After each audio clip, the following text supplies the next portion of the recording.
Hello किसान भाइयों, आप सभी को मेरा नमस्कार। मैं हूँ ऋषभ चौहान और आप देख रहे हैं खेती किसान यूट्यूब चैनल। किसान साथियों, आज हम बात करेंगे गेहूं एवं धान कटाई की मशीन के बारे में।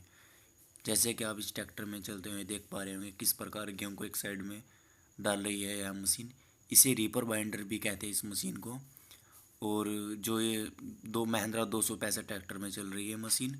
अगर इस मशीन की कीमत की बात करी जाए तो यह मात्र 58,000 रुपये की मशीन है। और